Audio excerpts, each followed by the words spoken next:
వర్షం ఒక్కొక్కరికి ఒక్కొక్క అనుభూతినిస్తుంది కదా. మరి అది మంచిదా చెడ్డదా? ఒక రైతు వర్షాన్ని చూడగానే తన మనసు చాలా తేలిక పడుతుంది, ఎందుకంటే అది తనకి ఆశ. అదే వర్షం ఒక వ్యాపారి చూడగానే చాలా బాధపడతాడు, ఎందుకంటే అది తనకి నష్టం. అదే వర్షం ఒక చిన్న పిల్లోడు చూడగానే చాలా ఎగ్జైట్గా ఫీల్ అవుతాడు, ఎందుకంటే అది తనకి ఆనందం. అదే వర్షం ఒక ప్రయాణికుడు చూడగానే చాలా చిరాకు పడతాడు, ఎందుకంటే అది తనకి పరీక్ష. వర్షం అది జస్ట్ పడుతుంది అంతే.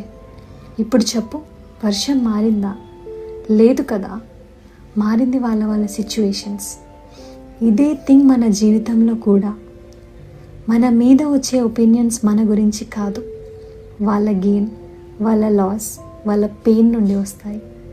అందుకే ఎవరైనా పొగిడినప్పుడు ఎగ్జైట్ అవ్వకూడదు, నిందించినప్పుడు డిస్టర్బ్ అవ్వకూడదు. నీ డైరెక్షన్ నువ్వు డిసైడ్ చేసుకో.